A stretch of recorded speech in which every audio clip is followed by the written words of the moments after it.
The air in Haverhill, New Hampshire on February 9, 2004 wasn't just cold, it was a physical presence.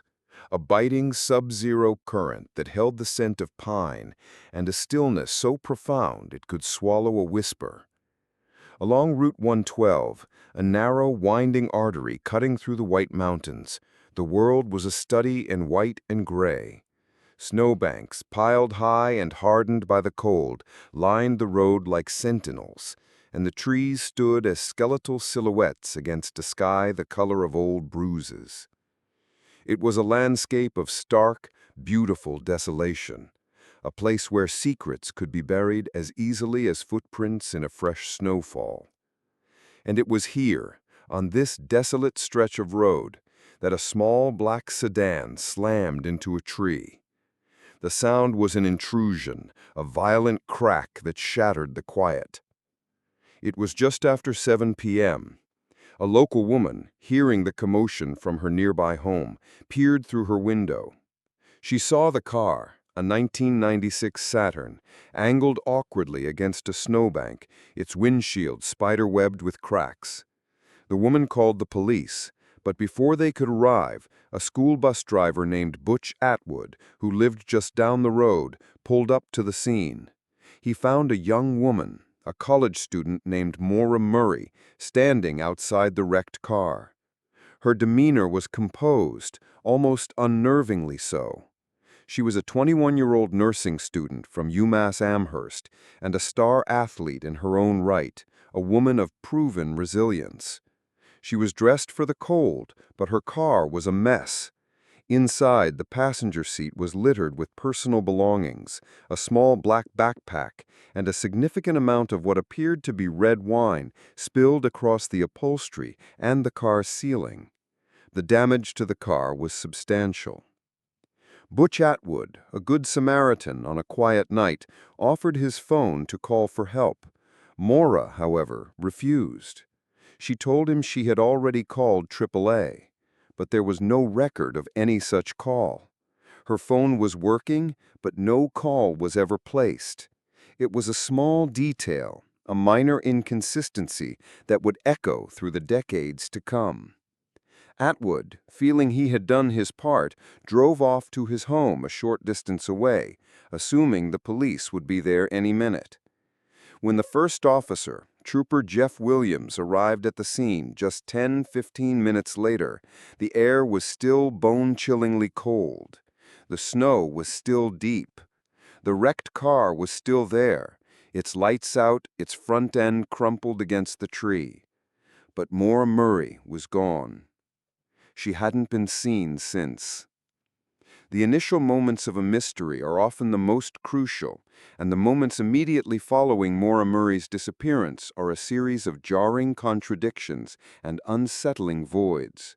Why did a seemingly responsible nursing student, a young woman with a full life ahead of her, pack a few personal items, lie to her professors and family about a death in the family, and drive for hours into the heart of a winter storm? And why, when faced with an accident and offered help, would she refuse and then vanish into the cold, dark night without a trace? The truth of what happened in those fleeting minutes on Route 112 is a question that has haunted a family, a community, and a nation for over 20 years. And the shadow of that question only grows longer with time. The arrival of the police at the accident scene, just 15 minutes after Maura Murray was spotted by Butch Atwood, marked the beginning of one of the most frustrating and enigmatic missing persons investigations in modern history. The first evidence officers found wasn't a person, but the abandoned car. Maura's vehicle, a 1996 Saturn, was severely damaged, with the front bumper shattered and the right headlight broken. The radiator was overheated, and the car's heater fan wasn't working. The most disconcerting part was the discovery of a series of inconsistencies inside the vehicle. Inside, Maura's purse was there. It contained her credit card, a student notebook, her car insurance, but her ID and bank cards were strangely absent. These were items someone intending to voluntarily disappear might take with them, but the absence of her complete purse was a mystery. In one of the car's front doors, police found one of Maura's gloves, which would later be used for a dog track. In the back seats and on the floor, there was a jumble of personal belongings, college books, a stuffed monkey doll, a pizza box, and toiletries. The image was of a life in transit, rushed and disorganized. Perhaps the most intriguing piece of evidence was the opened and spilled box of Franzia red wine staining the car's interior. This detail immediately fueled the police's initial theory that Maura was under the influence of alcohol and perhaps fled the scene to avoid a DUI charge. However, this theory quickly ran into its own problems. Maura, as an athlete, was known for being disciplined, and there were no signs of her being visibly intoxicated as described by Butch Atwood and another resident who saw her. The timeline of the days leading up to Maura Murray's disappearance is a puzzle of unusual and unexplained actions. 4 days before her disappearance, Maura, who worked campus security, had an emotional breakdown at work. Her supervisor found her completely dazed and crying, and she would only say, "My sister." Her sister, Kathleen, later revealed that Maura's breakdown had been triggered by a conversation about Kathleen's alcoholism struggles. 2 days later, Maura, who had borrowed her father's car, crashed into a guardrail, causing nearly $10,000 in damage. Curiously, the police who responded to the accident did not perform a sobriety test. On the morning of her disappearance, Maura did a MapQuest search for directions to the Berkshires and to Burlington, Vermont. In the afternoon, she sent an email to her supervisor and professors saying she would be out for a week due to a death in the family, a lie according to her family. She then withdrew $280 from an ATM, bought about $40 worth of alcoholic beverages, including the Franzia wine box, and headed north. Her belongings in her dorm room were packed in boxes, her artwork was taken down from the walls, and a series of printed emails which indicated problems in her relationship with her boyfriend were found on top of the boxes. What followed were days and weeks of searches in the accident area, involving hundreds of volunteers, tracking dogs, and investigators. One of the most promising leads came from a tracking dog that followed the scent from one of Maura's gloves for about 100 yards east of the car. The scent, however, suddenly disappeared in the middle of the road, suggesting she may have gotten into another vehicle. This was a lead that police initially ignored, causing even more friction with Maura's family. The initial investigation was criticized by the family and online sleuths for being mismanaged. A national missing person alert was not issued. A be on the lookout notice to the community was not issued. The family was told that Maura was viewed as a missing person who was in danger and possibly suicidal, a conclusion the family vehemently disagreed with. The feeling that the police were following a narrow investigative path from the start and missing vital clues became a recurring theme. Maura Murray's trail was cold from the moment she vanished. The case's details, her enigmatic actions, and the inconsistencies of the initial investigation were the foundation of a mystery that would last for over 2 decades. Maura Murray's disappearance wasn't just a black hole of information, it was an echo of inconsistencies, a symphony of contradictory testimonies that complicated the investigation and deepened the mystery. As the initial search for Maura unfolded, investigators began to collect accounts from witnesses in the area, and this is where things became truly enigmatic. The primary account came from Butch Atwood, the school bus driver. He was the last person to see Maura Murray. He described her as a brown-haired woman, approximately 5 foot 7 inches tall, wearing a dark coat, who seemed somewhat upset. He confirmed that he offered her help and she refused, claiming she had called AAA. His description was clear, but his testimony was an essential piece of the puzzle, and his perception of her condition was crucial. He did not describe her as drunk. However, his description was quickly challenged by another. A local resident who lived near the accident scene claimed to have seen a young woman running down the road east of the accident scene, the same direction the tracking dog followed. What he saw was consistent with a person trying to flee, but the police initially dismissed his testimony as inconsistent with Butch Atwood's description. Later, he recanted his statement and said the person he saw wasn't running, but walking at a fast pace. This inconsistency, though seemingly small, raised the question, what exactly did the witnesses see? The inconsistencies weren't limited to physical descriptions. Maura's time between when her vehicle was last seen and her arrival on Route 112 is a time frame that is still full of questions. She made a series of phone calls and messages in the days before she left. She sent an email to her supervisor and professors lying about the death of a family member. Her boyfriend, who was with her days before her disappearance, received a voicemail from Maura on the night she vanished. The message, according to her boyfriend, was confusing and seemed to suggest she was upset about something. However, the boyfriend didn't become immediately concerned. Another detail that added a layer of suspicion to the case was the call Maura made to a phone in the UMass dorm she lived in. She left a message for her roommate, who was also an athlete, about a problem with her vehicle and that her family was helping her. The roommate received the message but was not concerned. What is more strange is that Maura's father's car was with her when the accident happened, and her father had not been called. The call, made on the afternoon of her disappearance, was one of the last known communications Maura made. The initial investigation also focused on two unusual phone calls. One was a call to a motel in Vermont, which was made from Maura's phone but ended with no one answering. The other was a series of phone calls made to her roommate, to whom Maura had lied about the death of a family member. These calls appeared to be made from Maura's phone, but authorities were unable to determine their exact origin. The phone calls became one of the most frustrating aspects of the case, as they seemed to indicate Maura was alive, but also seemed to be a false lead. The Maura Murray case went from a simple case of a young college student who disappeared to one that was full of conflicting testimonies, false leads, and inconsistencies. It seemed the case was being built on a foundation of quicksand. Maura's family, desperate for answers, began to investigate on their own, and they quickly found themselves confronted with the same questions as the police. No one knew what happened to Maura. No one seemed to have a clear picture of what she was doing. What was she thinking? What was she trying to do? And what happened in those 15 minutes between Butch Atwood's sighting and the arrival of the police? The echo of doubt reverberated in the silence of the White Mountains, a silence that became the sound of the mystery.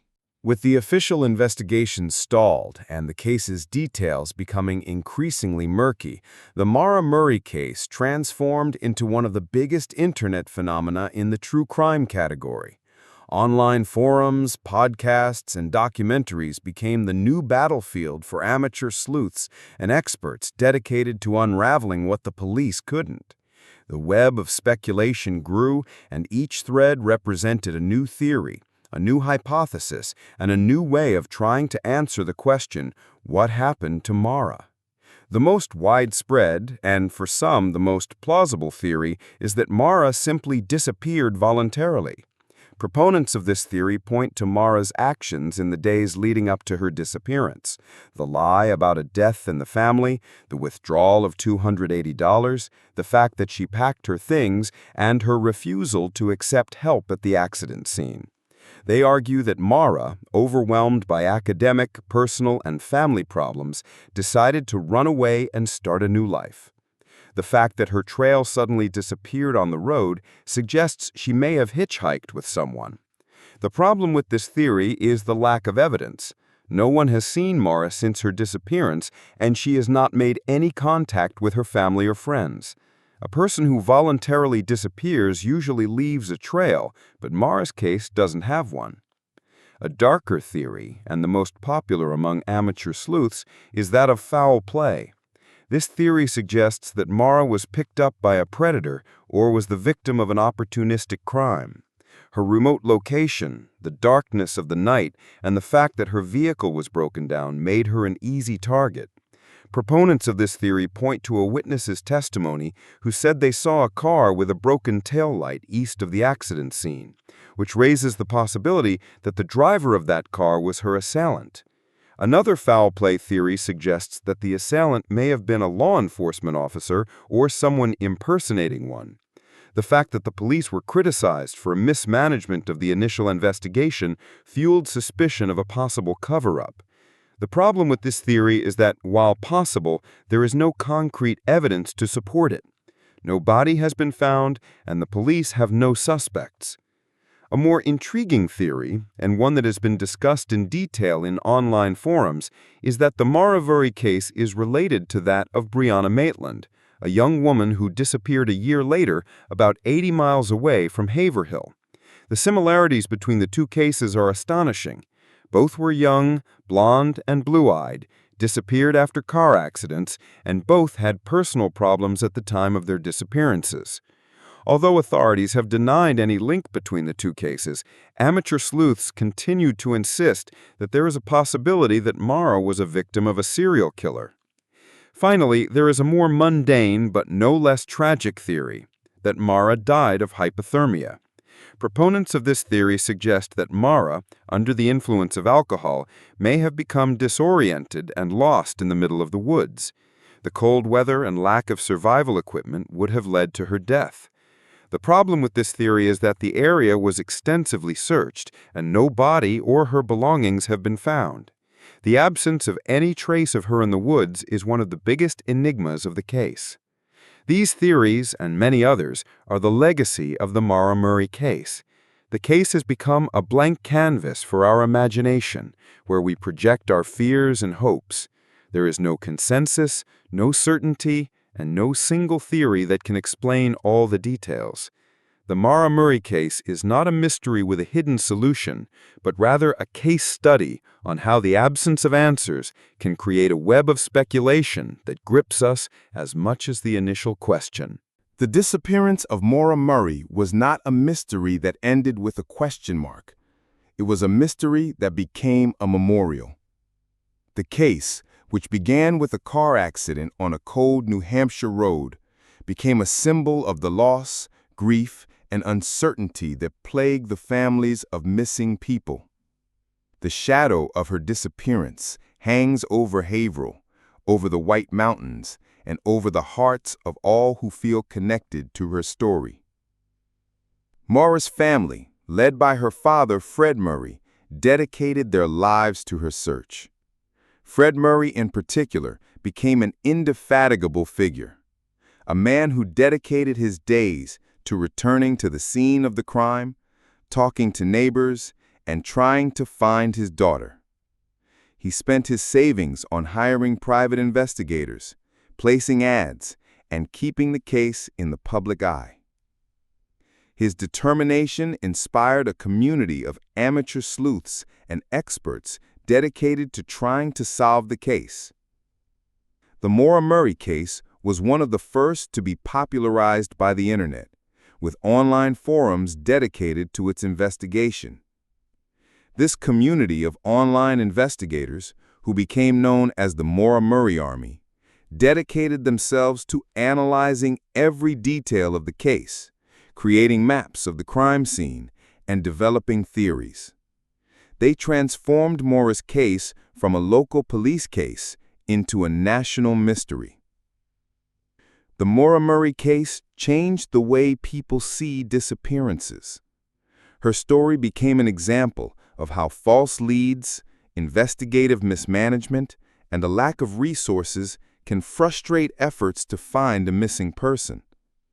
Her story is a reminder that a disappearance is not just a mystery, but also a loss, and that the families of missing people need support. What becomes even more poignant is the question that was left hanging in the introduction of this video. Why would a young college student, with her whole life ahead of her, get into an accident and, instead of accepting help, vanish into the cold night? The answer, while still a theory, is tied to a detail that was revealed only years later.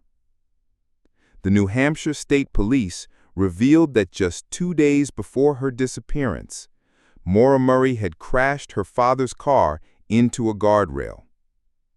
The damages were about $10,000, which was a huge amount for her family. On the day of her disappearance, Maura had done a web search for penalties for a DUI. The speculation is that Maura, afraid of being caught driving under the influence of alcohol and being confronted with the problems it would bring, fled the scene of the accident to avoid the charge. This revelation doesn't solve the mystery, but it gives it context. We don't know what happened to Maura after she disappeared. but we know why she may have made the decision to do so. The Maura Murray case remains unsolved. Her whereabouts are unknown. Her family is still waiting for answers.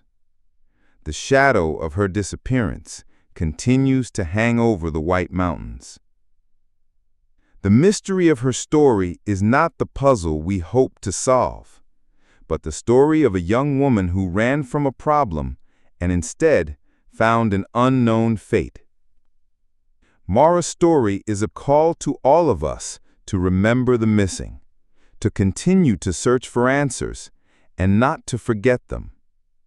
If you have any information about this case, you can contact the New Hampshire police. Don't forget to leave a comment and share your theory about what happened to Maura. And of course, subscribe to our channel for more videos like this.